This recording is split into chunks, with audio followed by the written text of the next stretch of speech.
Wagwan, are you there? What's good? And you know who this is, baby.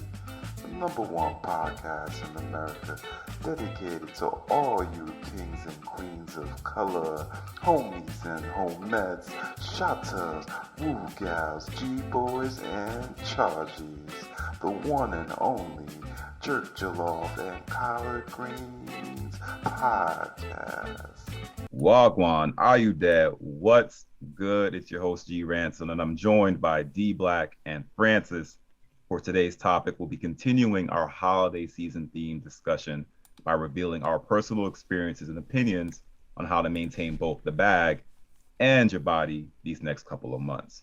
Because if there's one word to describe the holiday season, it's definitely excess in food, spending, shopping, juking. Well, you can never do too much juking, right? So go ahead and get it in for our June, July babies out there. But we're here to help you keep your health and wealth in order, all right? So you won't have to do too much resetting come January. Plus, if you missed the last couple episodes where we talked about meeting the parents and the cuffing season commandments, be sure to check out our YouTube page, Jerk Jollof Collard Greens podcast, for our latest episodes.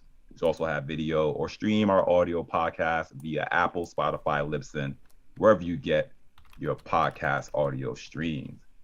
So for all this and more, right after we pay these tributes, starting with some announcements. And if y'all been paying attention, y'all would have known that our Clash in the Garden competition went down. It was a poetry and comedy competition that went down on November 5th. An event that I threw along with Eventology and Jay, and it was a complete success. So I just want to say thank you to all supporters out there if you're listening, to all of our participants, which I will shout out now. For our first ever poetry segment, our class champ was at Meanings Infinite, also on IG. And we had some runner-ups, Dale Genesis on IG, Charles Curtis III, and Ajna Muse. And for our comedy champ, we had Jordan McKinley at Young Soupman on IG, or Jordan McKinley on IG. Runner-up Steph K at Steph K Comedy on IG and YouTube. Josh Tinley at That's J Comedy on IG. And Ernest at Ernest16 or Randomly Genius on IG. And he was actually quite an interesting ad because he's a TikToker. Oh, stand up for the first time, yeah. And he also, I believe, he's a fellow Nigerian as well, so he definitely represented. Woo-hoo. Yeah, NIG, man. let's go. He's talking about African parents and all that, so. We That got part. representation in everything. There's no stratosphere that we do not have representation in. Everywhere, like part. literally everywhere. But nah, that was what's up though. Shout out to all of them, and also all the people that made it possible. Eventology event venue, as you mentioned before. DJ Troy 86, our DJ. Food provided by Zeets LLC. You can find them all on IG as well. Our videographer Matthew Carafello, who I booked via Upwork, and shout out to him because he made that process real easy. This is not an Upwork plug, but you know, we'll see how that goes. And the Cortland Co. for the grass wall cocktail tables, selfie booth, all the amenities and above.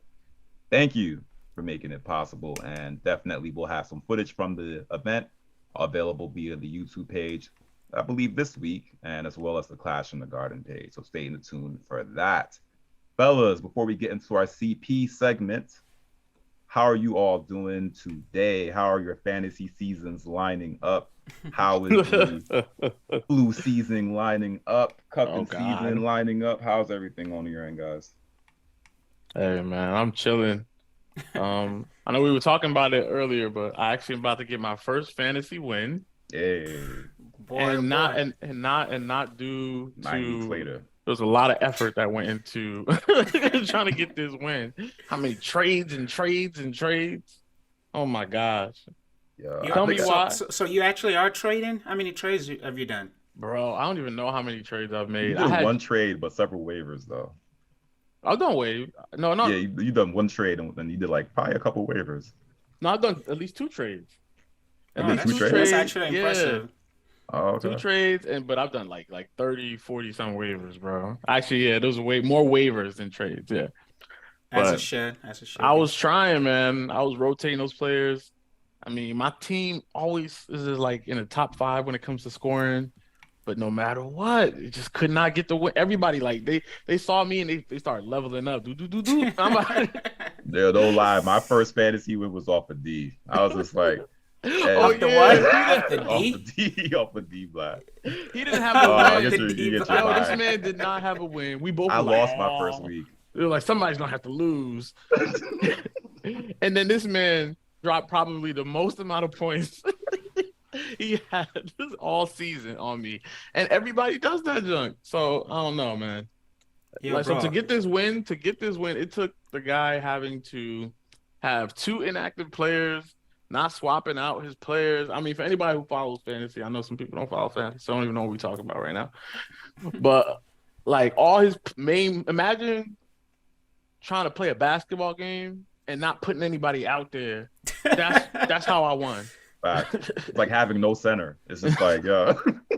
And to be fair, cause I Yeah. probably wouldn't be proud of that win, but just my token. Yo, You bro. shouldn't Sometimes you gotta claim that doesn't count, bro. That's not even a win I would claim. yo, sometimes you need them equal opportunity wins, man. You You need them just gotta dirty take them. ones.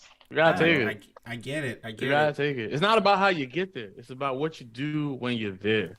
Is the result. Exactly. No, I get it. No, actually, no, it's crazy because, I mean, talking about highest points, I actually scored, I think, like 170, and I was playing against someone who also That's crazy. scored 172.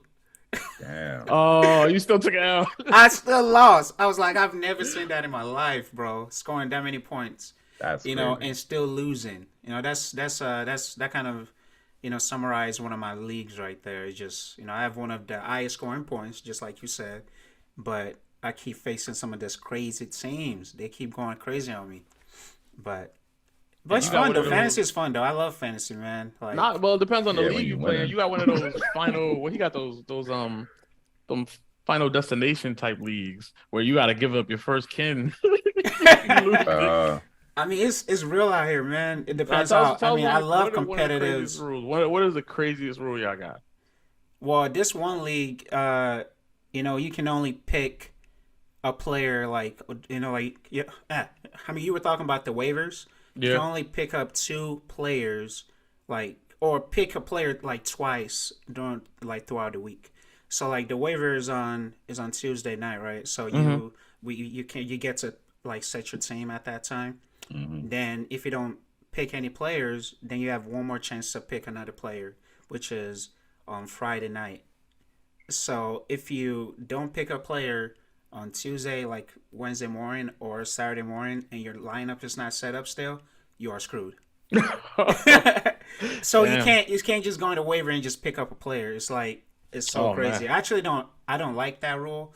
It's a bit stressful because I mean, what about if you bid for the same player with somebody else and they get it and you don't, and you need a quarterback for that weekend? Like, Yo, y'all must have fun with stress, bro. That's wild. No, That's a man. that's a stress That's- league. that's why my weekends are stressful. Some of my gray hair comes from fantasy for sure. Man, I definitely have the most waivers. I have 47 waivers in my league, man. Oh, really? God damn. 47 waivers process because I don't know, the draft, I always mess up during the draft. But that's my Yeah, problem. I always draft is have like these trash. players in mind and I'm like, yeah, I'm gonna get them. We all can't be Man. chunky, bro. But he's on a downpour. He was like 6-1. He was 6-0. And now he's like losing Probably like like back to back 6-3, weeks. 6 Yeah, and he's like 2 six- actually. He's about to 6 be and like 2. 6-2 or 6-3 now. Yeah. Yeah. So Well, yeah, that's fun. Yeah, fantasy is amazing. It's funny because it took me a while to get into fantasy, but as soon as I got into it, man, football just means You're hooked now. something totally different. You don't care It's about like- it's you really- don't care about the teams. absolutely not. Who scored that touchdown? That's all you ask. You wish for your team to win, but you still want the other team to score.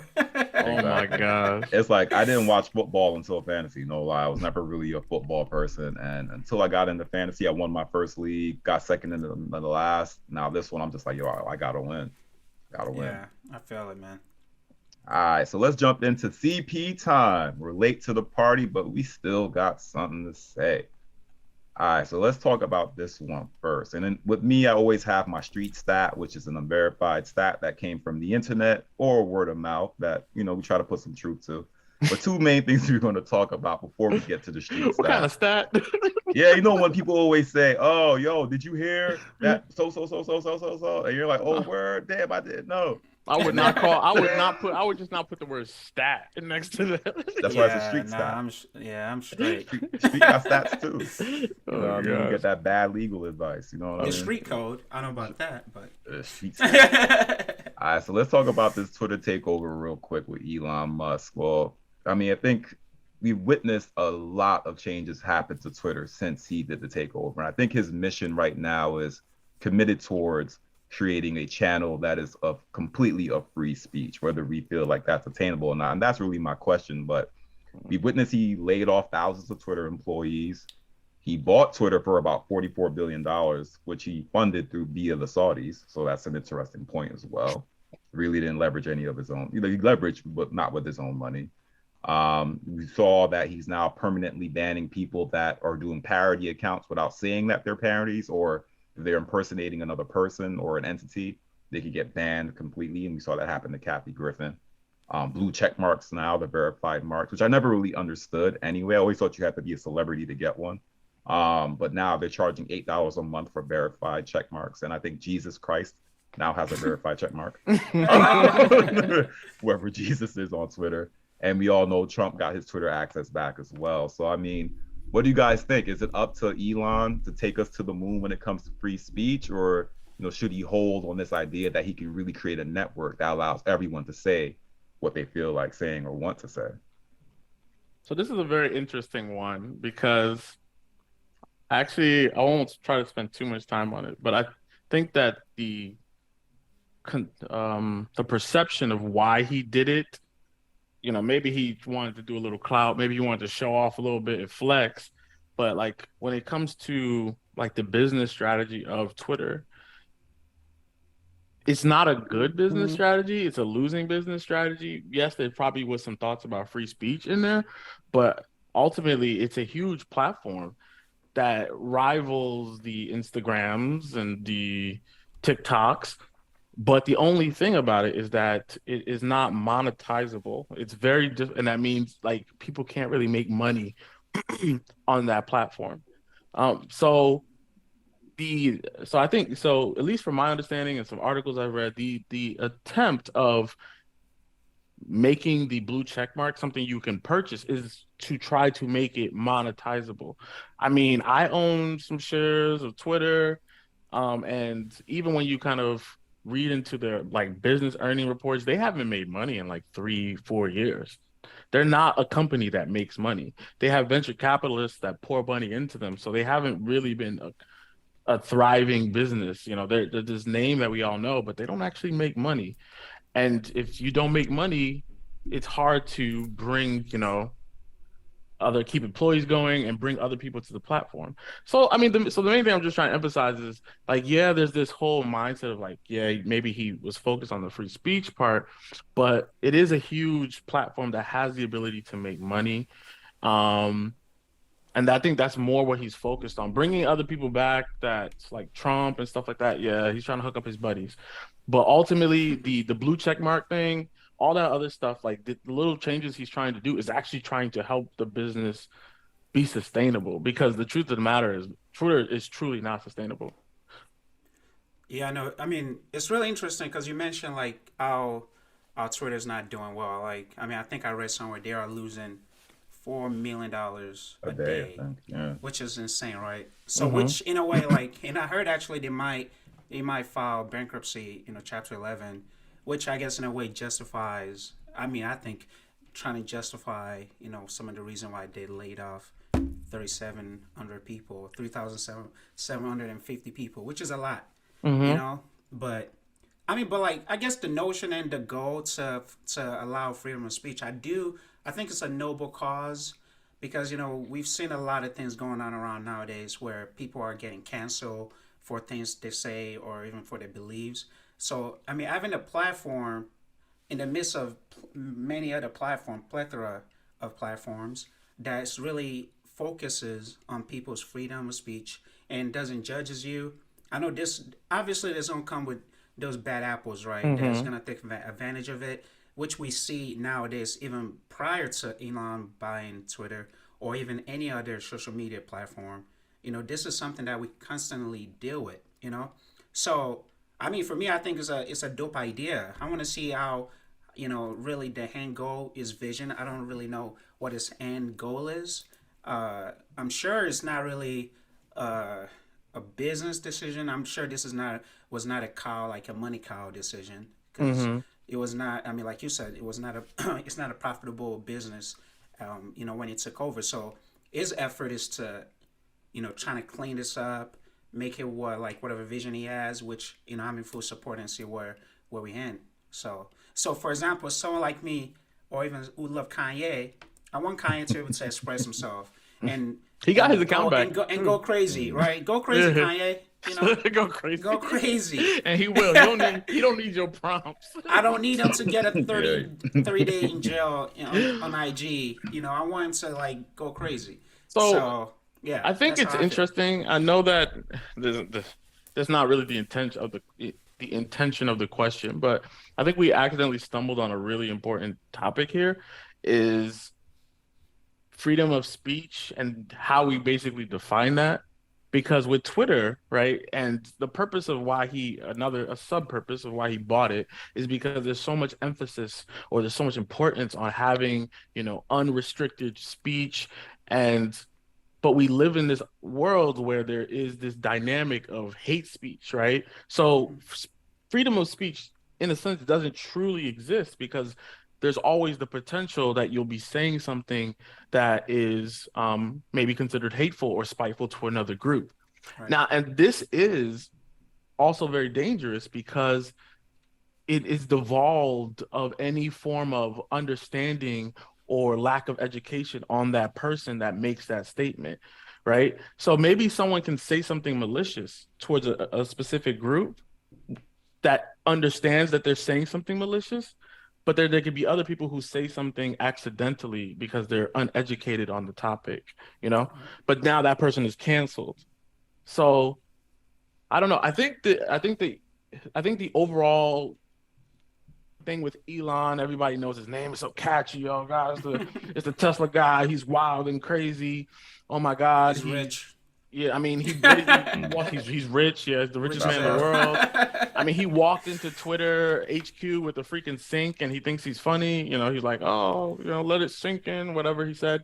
So I think all that overshadows the fact that, one, he may be actually trying to do a well-purposed thing by buying Twitter and trying to keep it open and keep it sustainable and making sure that people have the ability to speak their mind. And I think that's how true conversations are going to come. If I say something you don't like, you say something you don't like, we clash it and we talk about it and we work it out. You know what I mean? Exactly. Yeah, and I would just say, shout out to D Black dropping all those 4-year university words out there. You know what I mean? This man got his bachelor's and his master's and his master's. But his PhD. Those PhDs. But PhDs. Definitely. I'm a PhD.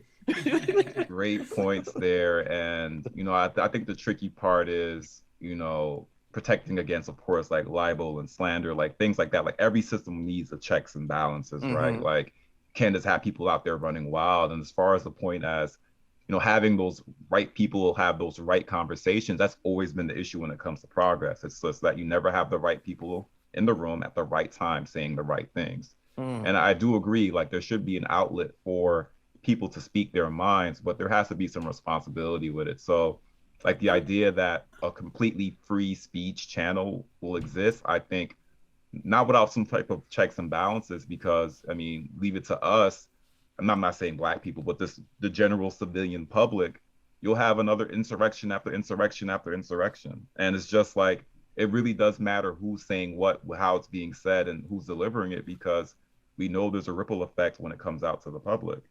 You know what I mean? Yeah, I mean, I do agree with that. I mean, but ultimately, I think, when people start like attacking people and making like, there are different type of conversation and different type of comments. So I understand, the notion of, limiting those type of tweets and stuff like that, because it is dangerous, right? You don't want to, embark in a civil war because of people engaging in, rallying this left or right wing, people, people based on their, just beliefs and or whatnot. So I get that. So yeah. So I think there has to be those type of conversation has to be, yeah, it's kind of safeguard from the society. How does he do that? I don't know. But the notion just of us just having a platform to just have conversation, even regardless if we agree or disagree with it, I think it's a good place to start. And we can obviously modify it as we go and see how things change over time. Facts. I think he should do, and he can, give me a little percentage. Just if anybody wants to do some hateful speech, charge him for it. You know what I mean? Like, all right, where you want to say that N-word?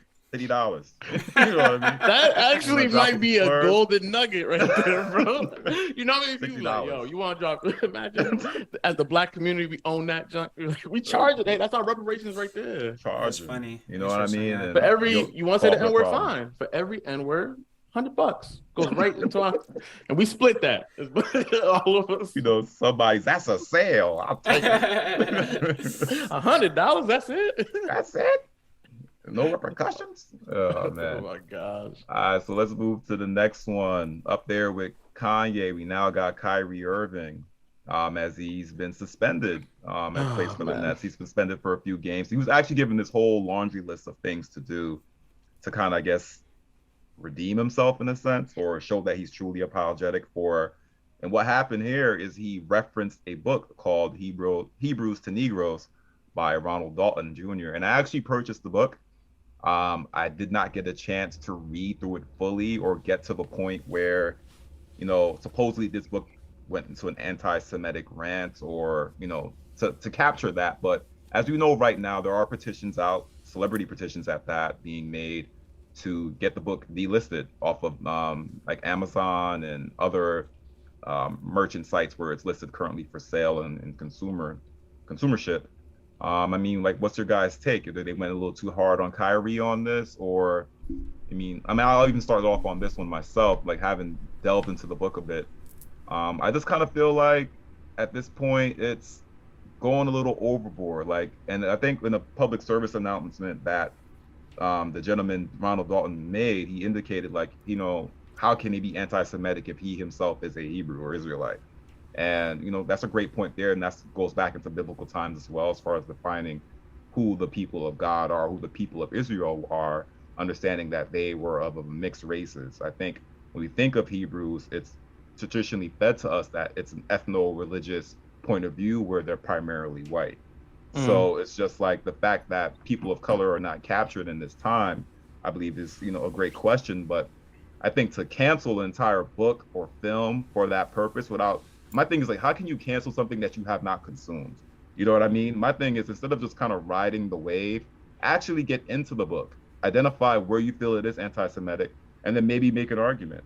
But if you have not actually consumed it or read it or got the details on it, how can you just run off of what everybody else is saying?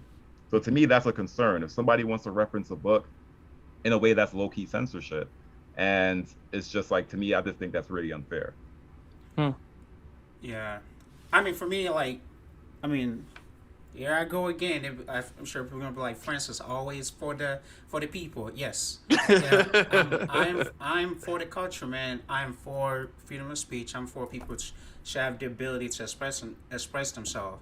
Like to your point, Glenn. I actually also purchased the book not the book, the movie actually on Amazon.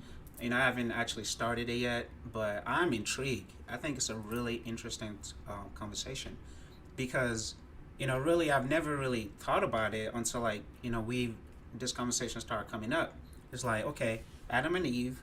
So where did we all separate it? Where did all this how did we all break apart into the different races that we are today? Kind of like diving into some of those history of it. And the book, I think, is a good start for people like myself who never really, I guess in a way, kind of done like a deeper internal examination about some of those questions, right?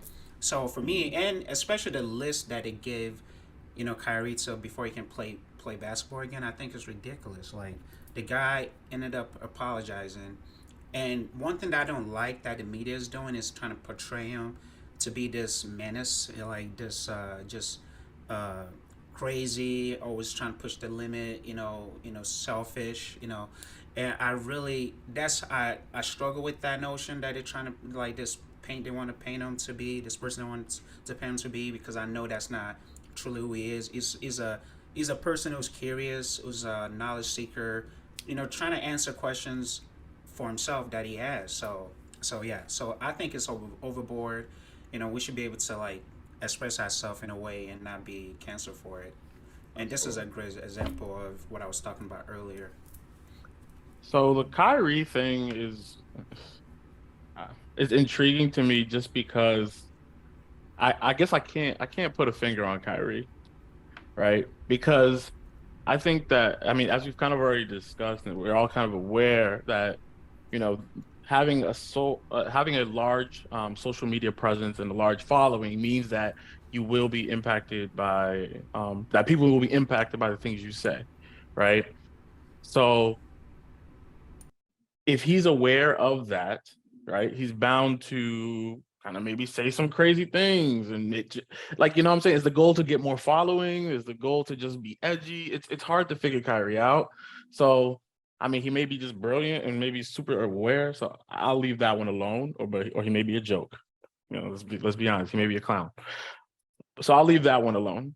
But when it comes to the material, it's so interesting because I really equate this to the conversations we're having more nationally when it comes to race theory and how we're talking about these things in school, or not to talk about race theory in school. And then people not wanting certain books to be brought into school. And like, I think it's important to allow everyone the opportunity when it comes to freedom of speech to speak their mind, to generate their own perception of the way that they see the world, or maybe the way that they perceived history. Someone once told me this a long time ago. History is basically written by the winners. So you don't know you don't know the loser's perspective, right? You only know the winner's perspective. So I think it's important to get everyone's perspectives. Let them write their books, let them critique each other's books. That's what in the academic stratosphere and the scientific stratosphere is called peer review, where somebody repeats your experiment or repeats your research, and then you guys have a discussion about it, and you guys try to counter each other. Like, we should do that, socially peer review. So if the book is saying something crazy, I haven't read it, nor am I too familiar with the book, so apologies for if there's some crazy content in there, but we should consume the book, talk about the book, and then the people who are living that true life can educate us as a community on why parts of the book are wrong, and then why maybe there are some true parts in there, and find the balance in that. And then we all become a more informed society. Yeah, absolutely. Absolutely couldn't agree more on that one. But that's what it's about essentially. It's just corralling everyone, getting it together, making a loud yell, pitchforks, you know what I mean, torches, and not really understanding, the content there, what's available for consumption. It's just, I feel like a lot of riding a wave where anti-Semitism is kind of being thrown out there at this point.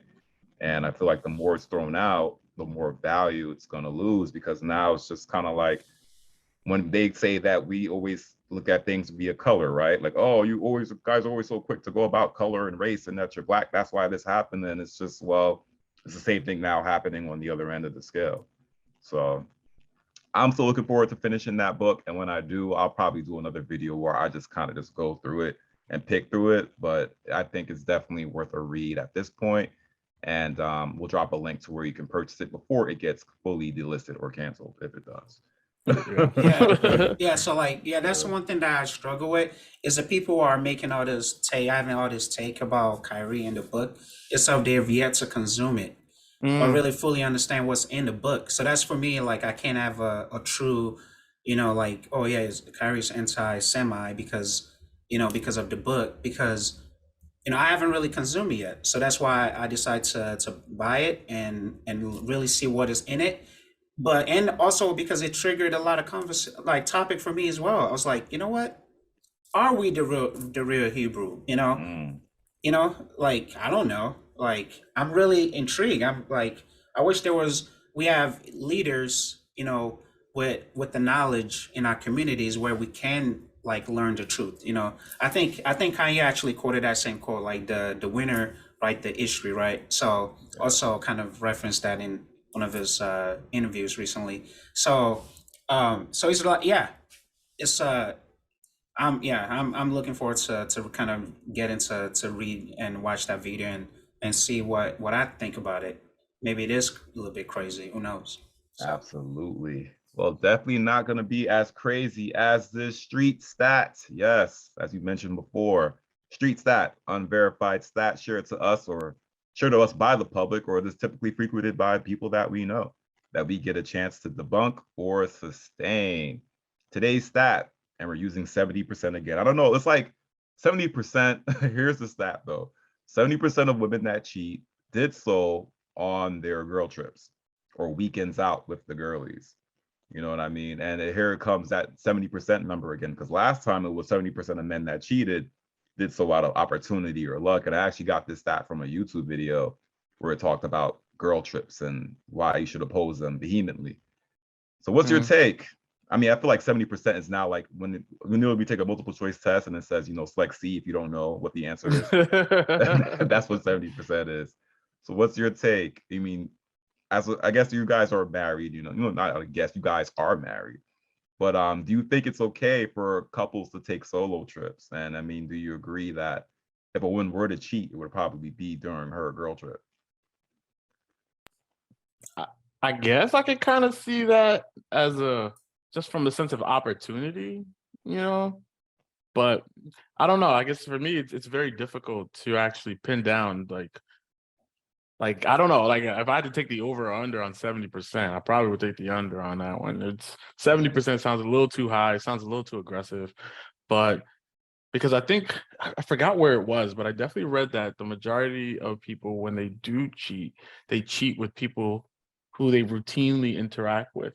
So maybe like a coworker, maybe a neighbor, things like that. So I don't know. So because you spent the weekend in Cancun, now you're about to listen like, desecrate you. I don't know. Somebody beat the box because of. I don't know. It just feels. It feels like a little too much for me. It feels a little too much. So what about solo trips? Are you for or against the solo trips? I don't know. I think solo trips are fine. Well, you mean when you say solo trip? Yeah. Do you mean like going solely by yourself, right? Without your partner. So you can go with your friends, but you're not bringing your partner with you. Oh, yeah. No. Okay. No, that's perfectly fine with me. I don't have an issue with that. I think it's not a big deal. I think maybe the group you're going with maybe might be more concerned. Like who going? So if all the girls were single, what you mean? And your rolling wife with is the city girls? Yeah, your wife is the only one. Is the only one who's taken. Up. Yeah. Yeah, that's true that. So that's the only time that I may like, a little eyebrow I may raise. But outside of that, what I mean? I don't think it's an issue ever. I actually may encourage it because a little bit of separation makes, the heart grow fonder when you come back together too. So I'm like, I miss you. I haven't seen you in like a week. You know what I mean? Like, yeah, no, it's funny because I remember before I got married, like some of my married friends, they used to tell me like it's really important for couples to do individual trips because it's good for the marriage, and I mean, my wife and we go on separate trips, not all the time, but we, she goes on her trip and I go on my trips. So I'm a huge advocate for it, because I think especially when you have friends, or especially guy friends all over the state or all over the country, and you decide to come together in one centralized location, I think, you want it to keep it a guys, get to, kind of just get that, like, that friendship back in order, or just, linking up with the boys, right? And I think some of those vacation are only ideal for the boys, and then you have your vacation type that's actually meant for the blue, right? It's like trying to go on, to Dubai or something. If I want to go to Dubai, I'm not going with any of my boys. Like, that's what? You ain't taking me to Dubai? Nah, bro. I'm sorry. I'm sorry. You know, there That kind of hurt. there are locations. You going to There are Punta Cana? locations You going to that DR? there's locations that are meant for the boo, and there are some location that is just like the boys. It's Nah, okay for the Fred, boys that's to go. What's messed up. meant for the boys then? What You know, are he some like, locations yo, meant for we the only go to boys? Florida, bro. That's You go it. I mean, like any kind of like places that's Domestic. really far, that's super expensive. Like if I want to go, I'm not going with any of y'all. What? Any of the bros, bro. All right, so my next Japan trip, because we was not invited. I'll Yeah, tell It's you that right okay. now. If I go to Japan, I can't even Not justify invited. that not bringing my wife. Like, it's like she want to come too. Damn, so where we going, Fran? Denny's? we going to Yo, Fridays? I'm just saying we could keep it like Mexico. We could keep like somewhere close enough, but not too South crazy Beach. far, you know. But I don't know if about going to Dubai or somewhere and like doing a European tour or something with a bunch of dudes. Like I need my wife to. Damn. I'll go with my wife first. Then I might go with the boys. But if I haven't done it before and there's gonna be with my like I'm gonna do it for the first time with the boys, nah, I'm straight. I don't gotta do it understand why first with geographic wifey. matters, though. I don't understand. I just cannot grasp. Because Is it's it just like that, I though? want because it's for us it's like an experience that we both So want maybe to a place experience you've never together. been before, then. Exactly, a place Okay. we've never been to before. Okay, You then know, I get that. if I I've get been that. there, yeah. If we've been there before together, then I can justify going with the boys. But if it's that like the first time, I'm not going with y'all. I'm sorry, Okay. Okay. All right. All can't right. do it. All right. I respect that. I can respect that one. Yeah, that's each its own. But I would say, usually the rumor or the deduction that women are better cheaters than men, right? So I believe it. I think if 70% of women that cheated did so on their girl trips, it makes perfect sense. Like, how can you argue whether or not that person cheated unless she's like sloppy? What are you gonna say? Unless you got like her whole itinerary, like I'm getting D on this day, D on that day, D on for the flight before I come back, I'm gonna go with Winston again. You know what I mean? It's like, yeah, how can you really say yes, or how can you verify whether or not she cheated if she's away in another country somewhere? You know what I mean? Getting dicked down by Winston on the beach. You know what I mean? Who is That's Winston? crazy, That's the yeah. second You know what I reference to Winston. Winston. So It it's must just be one of his like, Jamaican buddies. yeah, you know what I mean? That's like dicking down all the tourists and whatnot that come from England. That is a thing. So I mean, I would believe it. I think women are a little bit slicker when it comes to it. That women that cheat, I think they are a little smarter when it comes to it. And if they were to, then yeah, that would likely be the case. But I wouldn't make an argument. I think the whole point to that YouTube video was to argue why you shouldn't let your wife travel alone. And I'm like, no, like I agree with what Fran was saying. Like it is healthy, I think, for couples to do solo trips and separate trips. And I think that's one way to build trust with each other as well. And if trust is not there, it doesn't matter where that person's go with you or by themselves. I feel like Exactly. Yeah, but, you can't like handcuff your partner, because when you do that, then it's like it just subverts to something bigger, and so you're just Exactly. inviting something else to your relationship. But I do agree with D when he says it also depends on who they go with, because I mean, if people are cheating anyway, it doesn't matter. But I feel like if she's the only person in a relationship amongst single people and they're going somewhere tropical, they're going to like maybe Cameroon or something. You seen them dudes out in Cameroon, bro? They're like jacked as hell. So it's like, yo, you going out there for like, where you going? You know what I mean? I mean, doesn't it come back to trust though? That too. But then you gotta also look at the location. So I mean, it's like, yo, where you going again? Like where? Nah, there's too many. Like how many times too many 8-packs? Like, babe, share share that location. I mean, I guess the question actually, do you guys share location? Do you think sharing location with your spouse or partner is ideal? What do you guys think about that? That's actually such a good question. The reason why I say it's a good question, because I am completely new to this premise. I didn't know people do this. And I was like, wait, you guys are like every day you have access to each other's location? I don't know. For me, I don't know. It feels odd because for the most part, I mean, she knows my routine. And even if I'm not going somewhere, that she knows where I'm going, we have a calendar and we share, like you can just look at the calendar to see exactly where I'm at or where I travel to, you know what I mean? And then I kind of have her routine already in my mind. So I have an idea of where she is most times. And if I don't, I just call her, like, I don't understand why I would have to, like, what do I need to like, oh, she's at shop, right? She's at shop, baby. You better give me the milk. Send me I don't your know. coordinates. Again, it's you know, so funny. It reminds me of the other episode where it's like it's another thing that is so unfamiliar to me. I can't understand the value. I guess the value out of it. Like, what do you get out of knowing exactly where they are at every second? You know. I think it's that false sense of security that you know exactly where they are, and it's like, you know, whether, and also if the person does it, it's like if they don't do it, then that's just already an admission that you're not where you're supposed to be, or you're not where you say you are. You know what I mean? Or if you show somewhere different than where you said you were, then, you know, that's a problem. It's kind of like when you ask for your partner's phone, right?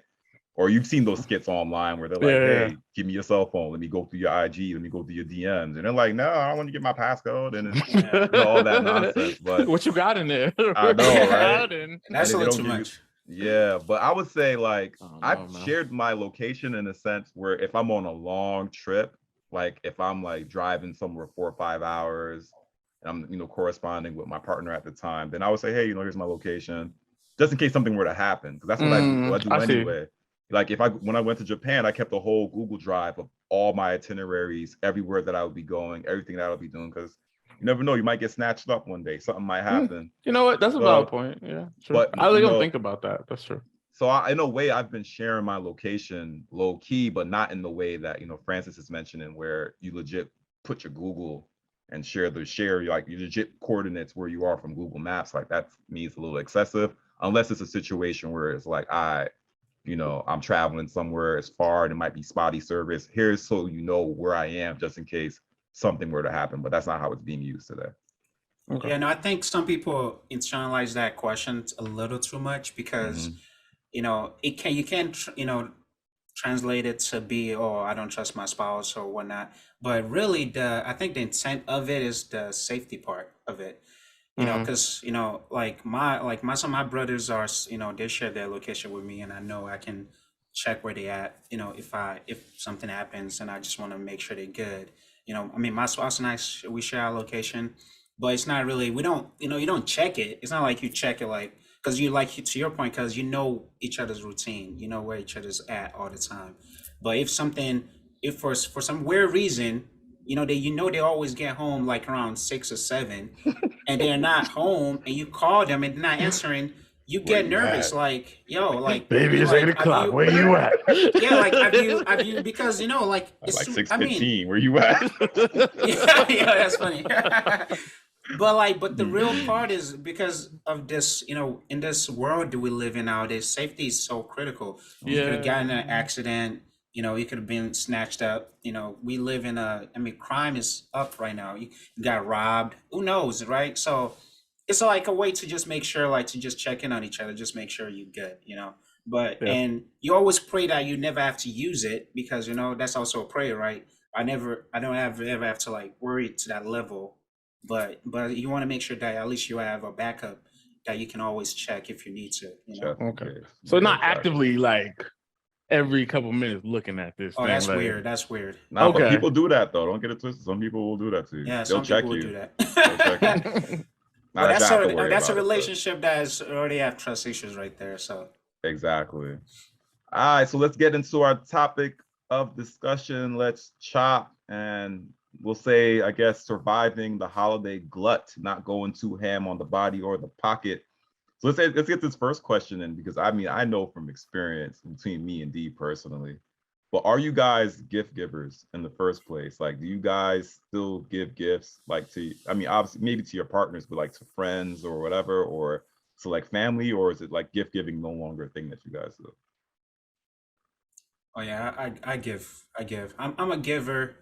You know, I'm the person. I'm not a good gift giver, but I'm very generous, if that makes sense. So I'm not the person that can just like think of a really good gift for someone. I'm the person that need a wish list. Like, I need your wish list so I can like go through, review it, and see what I can afford from your list. So you just writing people checks, basically. You're not actually giving gifts. That's rich uncle. Right, I mean, there. but at the end of the day, you know, you can call it whatever you want, but you know your Dow's strength. What did Chunky say last week? Know Dow's strength, and my strength is not like I mean, I can think of something that's useful, that's like, that would last long, that's functional, that I can give somebody if when it's super obvious, right? Yeah. But for me to like think of something like someone who I was like, man, what can I give this person this year? It's like I need help. So, but Nah, that's a I good I point. give gift though. I do. I'm a giver for sure.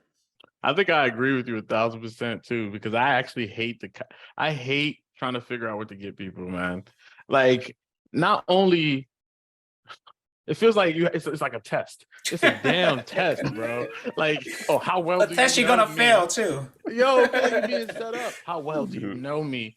And oh, you got me this, or you get them something that you already know they like, but it's something they already have. Like, bro, that's just stressful, my guy. I hate that junk so much. Oh my god. But Yeah. Oh god. Yeah. Go ahead. oh, what are you thinking of? You remember Nah, what because incident? I was remembering when D and I used to give gifts to each other. Like for me, it was simple as shit. Like I got him the same gift every year. What you got $100 him? gift A card gift to card. Express. $100 gift cards A to bottle of Express. whiskey. I Nah, know my like cousin don't drink. $100 gift card to Express every year Yo, this because man's giving me the while we same were thing. living in undergrad, it was like, yo, bro, you need some clothes, man. So I was just like, yo, $100 gift card every year. I was just to get. It used to be like, yo, I can't even use this shit because like one piece of clothes from It's Express so is like $50. expensive. Man, what you buy? Those graphic tee? Bro, I For was trying two to get for a pair of 50. jeans. Nah, bro, you The ain't getting a pair extra of jeans. small. So you had to stack them gift cards up to use them suckers, man. Yeah, Express is So, expensive. Yeah, so, man. so I think.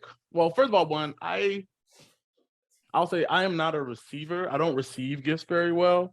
I don't. I have a hard time.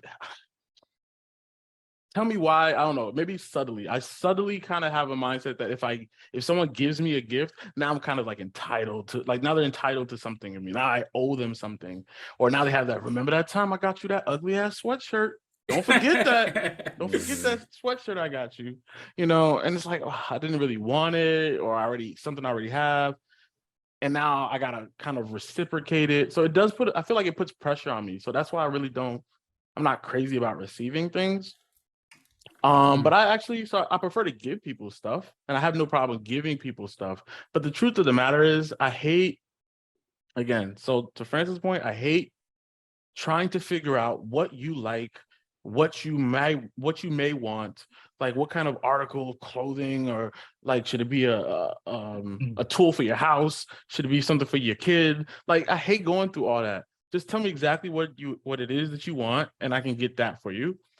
Or I could do it my way, which I truly prefer, is I just give you money. Here is money. Yes. That part. Can't Take argue with money. that. You know what? The economy is the way it is. Times are hard. Take money. And you can buy whatever you need, pay your rent, pay your gas bill. I hate when people, and I must say, one thing. I must say, people get so mad when you give them just money. But I think if someone just gave me just money, I would appreciate that the most. Is it just money? Do you include a card with the money? Oh gosh. Oh, now you Question. messing me up.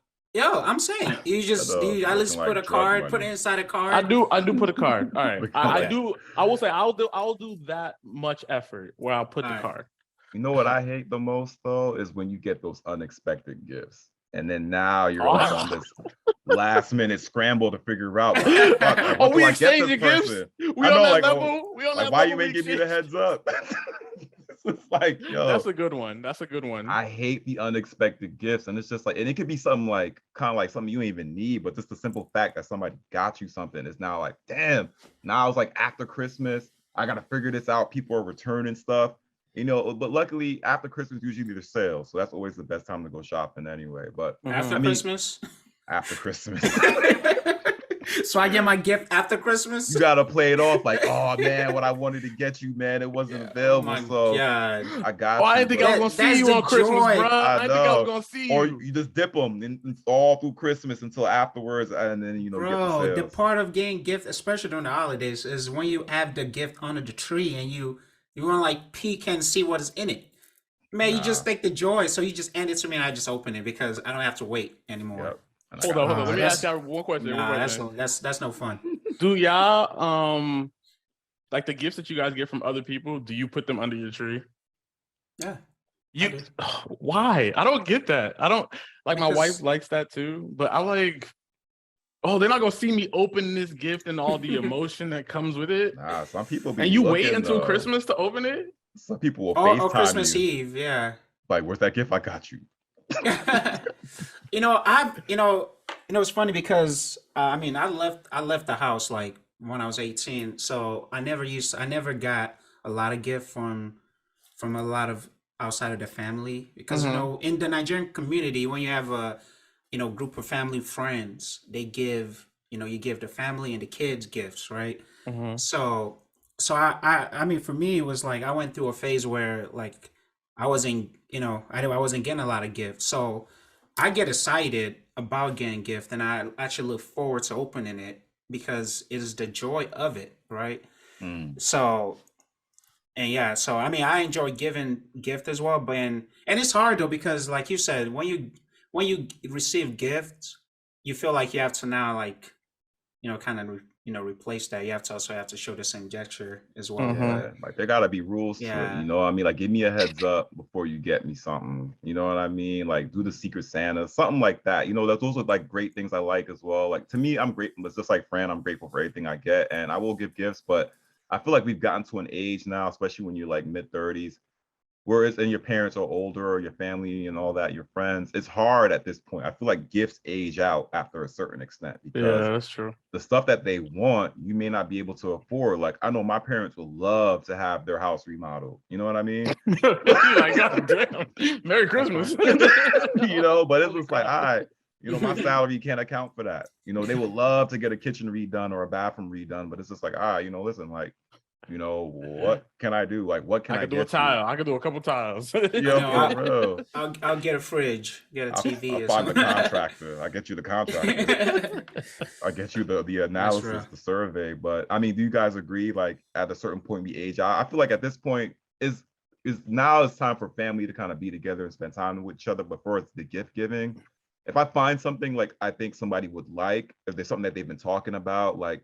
I feel like little things now matter to us. Like if somebody knows I like vinyl records, for example, they may get me a vinyl that I didn't expect of a band that I might like or something like kind of like as you age, it's like sentimental things matter more. And that can be a little harder because it requires you to pay attention to what this person actually likes. You know what I mean? As opposed to just giving them a gift card because you think they need some clothes. You know what I mean? So I don't know, man. I love gift cards. Give me gift cards because, like, like my family and we got to a point where I told my mom, please stop buying me clothes because, like, it just wasn't something that I liked to wear.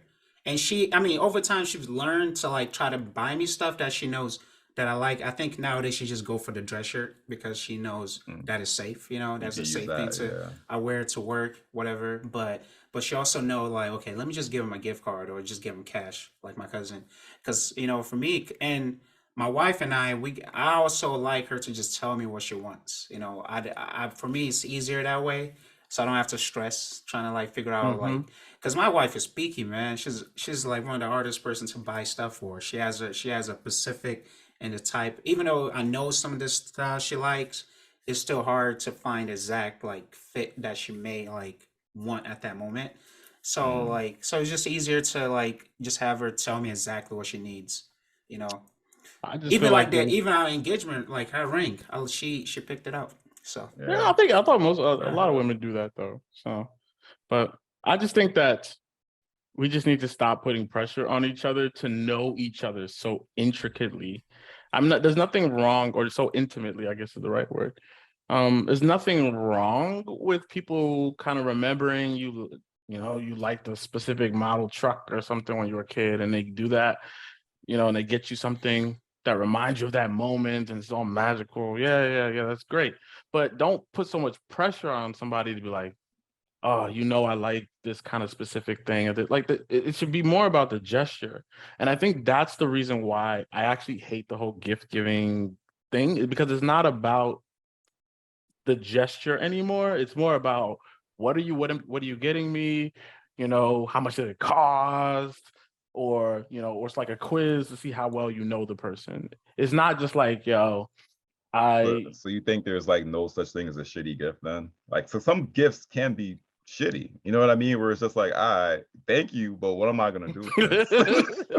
What would you consider a shitty gift, Glenn? Like, to me, a shitty gift is like, well, I mean, I personally don't think any gifts are shitty. Like, I get it. Like, you may get something that ends up just sitting in your garage or under your bed, or maybe falls apart the next day. The person didn't really give much thought to it. You know what I mean? They just said, fuck, let me just get you something and be grateful, bitch. You know what I mean? Say thank you. Facts. So to me, it's like, if it's, I have like a tier list. Like, if there's no exclusivity to it, no value to it, function, and lastly, price. Like, if it's just something that's cheap as shit and you're just like, all right, bro, like, I would rather you just not get me anything than to get me this cheap piece of shit. And now I got to figure out what I'm going to do with it. And now I got to figure out, I find out I got to appreciate it. Like, I'm grateful at the end of the day. I'll take it and be like, oh, thank you so much. But don't get mad if it's under my bed or it's regifted, or if it's like, you didn't really put any thought into it. But then, see, now it goes full circle, because the real problem is you. You're the problem. You know why? You know why you're the problem? Because you put pressure on that person to make them feel like they have to know you so intricately that they have to, he's getting a new place. His toaster is old. Oh, let me get him a new toaster. Like, you put all this pressure on them to get you this crappy toaster. And now you got the crappy toaster, but you already have a toaster. And it's like, it's too much pressure on that, gift giver. Didn't we do that to our parents though when we were kids? Mom, I want the Power Ranger with the blue color, not the one with the red color. But that's different. Yeah, but you told them. You just told them what you want.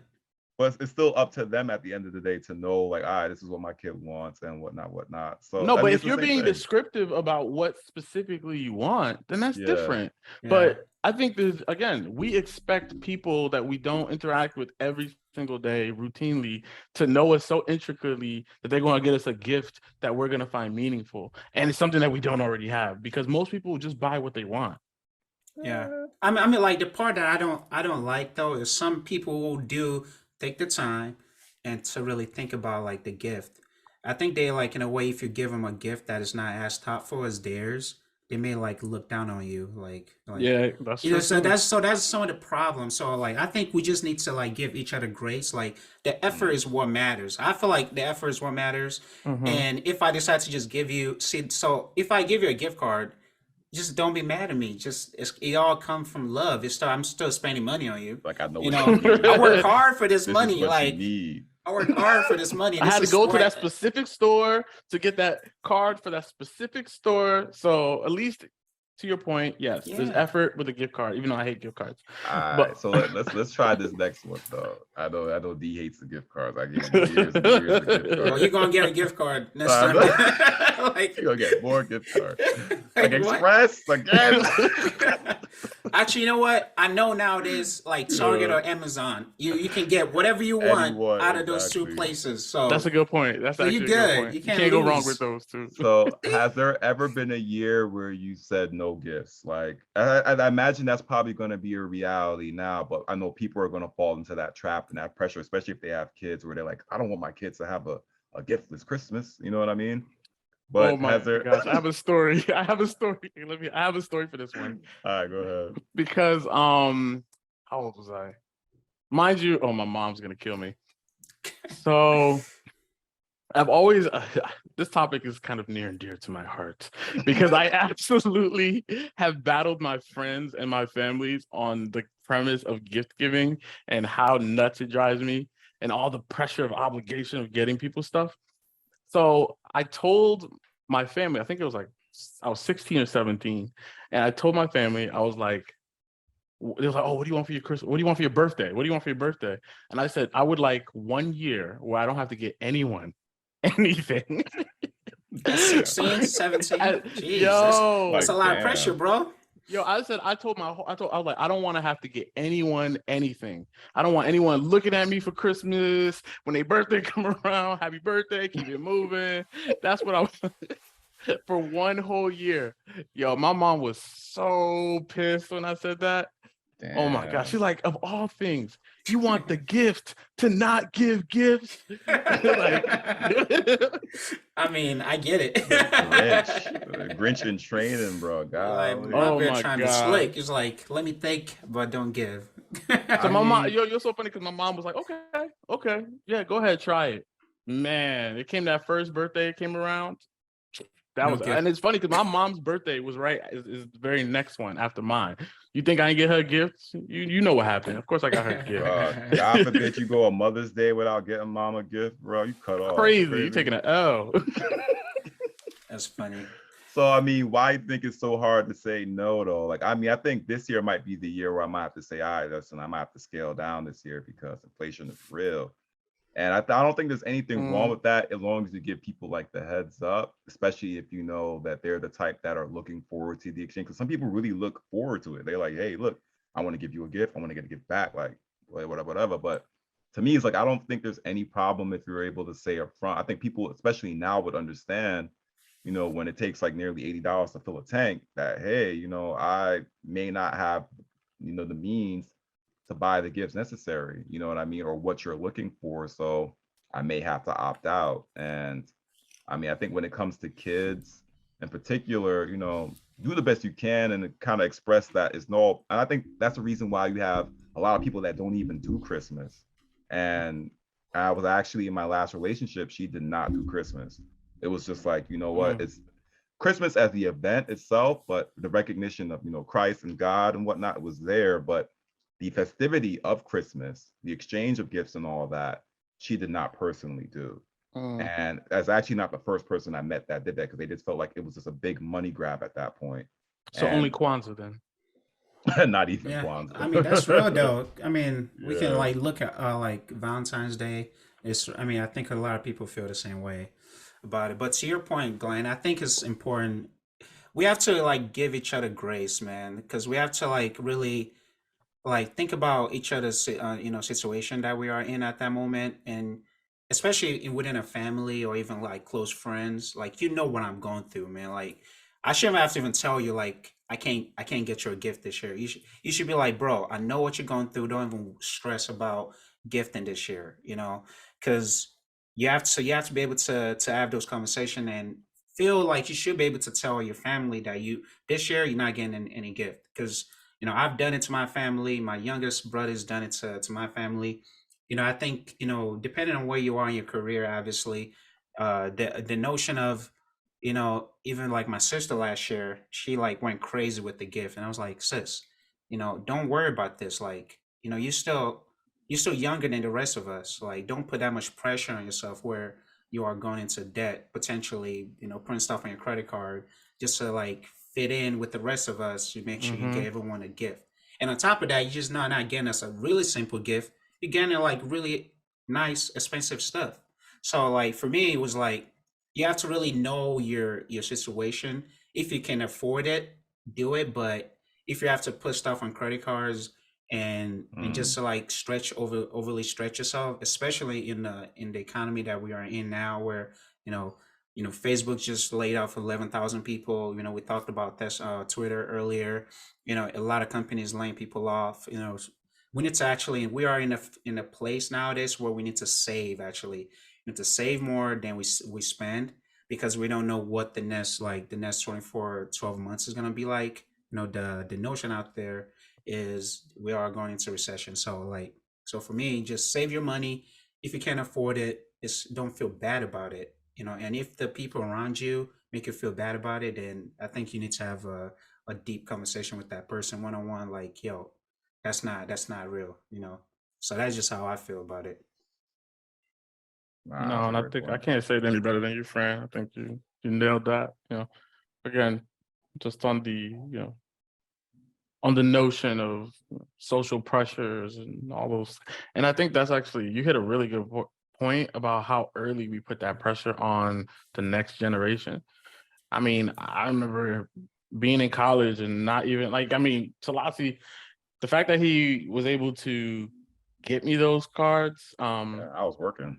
He was working, man. I was working Like, in I mean, and college. that's the funniest thing. Like, I mean, we laugh and we joke about it, but there was never a moment where I didn't show you any appreciation for those. You know what I mean? Mhm. Like, that is hard. It's hard, man. When you're doing the jokes in college. I mean, we know each other way back, so yeah, like it's hard. So don't put that pressure on people that they have to give you something, and don't put that pressure on yourself. You know, really, you have to worry about your household, your like what you can afford, your bills. Like those things are way more important than you know sending someone a gift. And I think this goes back to like season one, kind of making fun of myself, but it actually rings a point of truth that Chunky brought up. That macaroni heart, that might be the way to go. Because at least, Straight I up. mean, because Man, think about it, macaroni expensive, bro. Crazy. macaroni. Oh my But gosh. it's cheaper than That could be and mac and something cheese. else. You crazy? You take a macaroni and waste it, bread, make some mac and cheese. No, but but I will say those I hear gifts you. that you take time to make and put some effort into it, and really kind of put some thought into it, it might be appreciated a little bit more than you think.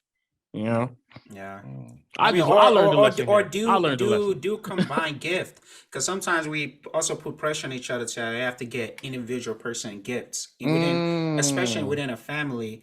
And something like that my wife and I used to do when we were separate, when we were like individual, when we were not married yet, is we get people separate gifts. Like, so I get the same person a gift, she also get the person a gift, right? But when you get into a marriage or like really in a relationship, I think it's ideal to even combine that to where like Consolidate your gift giving. consolidate your gifting, where it's more, it could be like, oh, this is a gift for the family, where like, because I've done it, I'm like, Mom, this gift is for the entire household. This TV, you're all gonna use it. Stretching that gift. So, Yo, facts. so I am not giving anybody any individual gift this year. This one is for the entire house. So like, so I think it's ideal to like, it's good to also do that and don't like minimize the output from the family, because when you consolidate it, like you said, be able to cover more space, right? And able to like give a lot of people, potential what they want. So, and not Facts. hurt a lot of feelings. Nah, definitely, definitely. All right, so great points, guys, and let's get into the last bit as we were hitting our time. In what ways do you think people can best show their love and appreciation to their friends, family, partners without putting themselves in a hole or in a financial hole? And I'll go off with this, and I think this time of the year is really more so about, well, everyone have their own different values and what they feel like is important to them and what they cherish. But I really feel like this time of the year is meant to be spent with friends and family. And I think, especially as we get older, we start to realize that we have fewer days ahead of us and more days behind us. So it's just like at this point, you got people capping out at 30, 35. You know what I mean? We got young folks healthy, dying of heart attacks out of nowhere. So it's just like, not to induce fear, but it's just the reality that at any moment we don't really know what can happen. So really just cherish the moment that you have with your family and just make time for family. My thing is, honestly, if I'm gonna splurge, it's gonna be on an experience. It's not gonna be like on any material item that you're gonna probably chucking away or collecting dust the other day. I feel like let's go out and let's have an experience. We can make a local road trip. Let's make a local road trip. You know what I mean? And that's easy on the pocket. If we can fly somewhere, bet. If we plan a trip maybe several months in advance, that's still a gift at the end of the day. It may not be on Christmas Day, but it could be like, hey, I got a cruise we can go on, maybe 2023 or whatever. So to me, it's just like just putting things in perspective and really just taking time with your family and your friends and just showing the people that you really appreciate them and this, getting in touch with them, especially as people are expanding their families. There's also some added stresses there, just get in touch, show them that you care about them, and that doesn't have to be through anything monetary or material.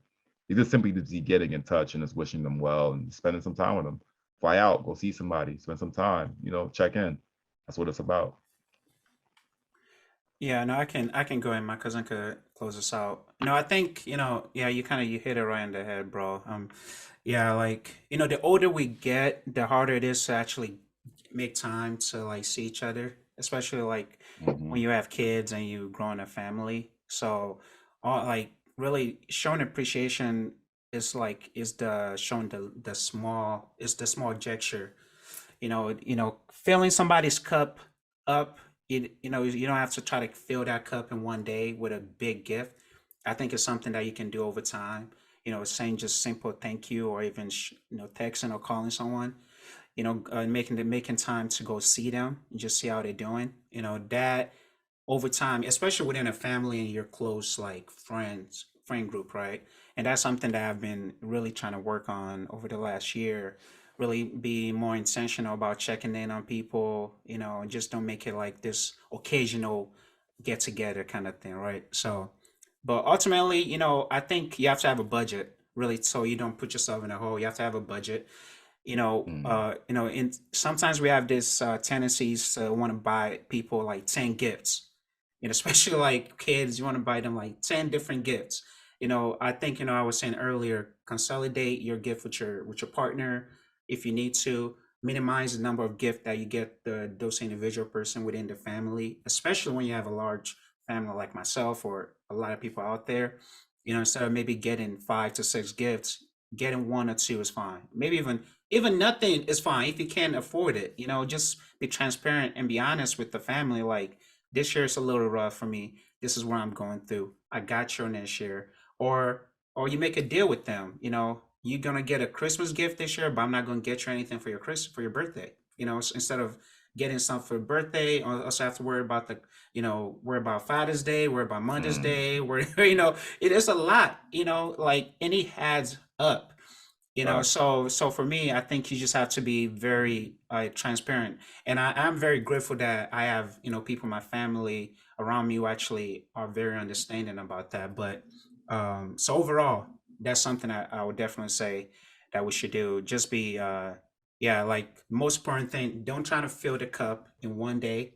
Do it over time. Those simple gesture means a lot to whoever is in your family, in your life. Mm. Yeah, and I think that we're all pretty much gonna hit that same talking point.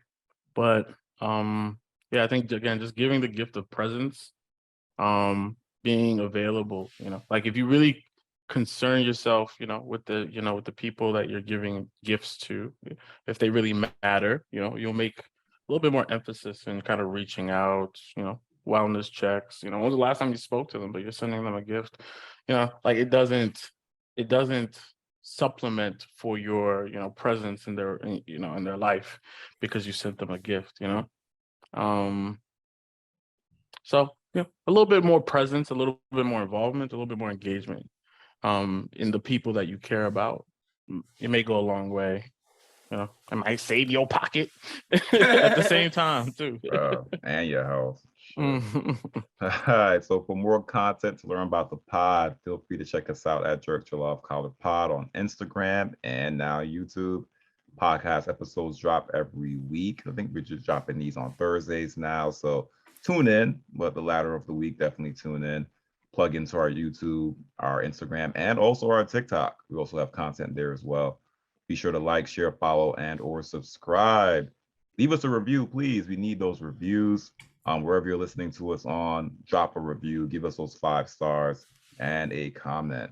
Until then, drop that IOU and that Christmas card this year if you ain't got it, or just extend your love to all your families and friends and loved ones. We just hope you all stay healthy, safe, and well out there. Don't let this time of the year stress you out. It's just another year, y'all.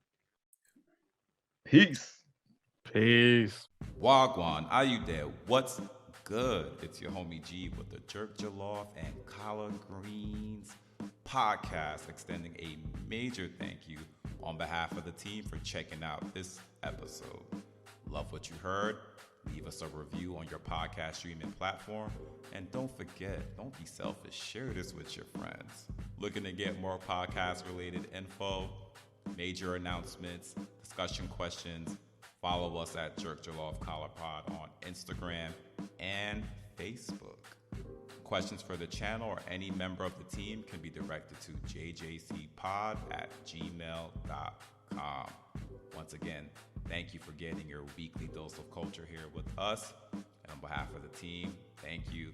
Stay healthy, wealthy, blessed, and safe out there, y'all. Until next time, Peace.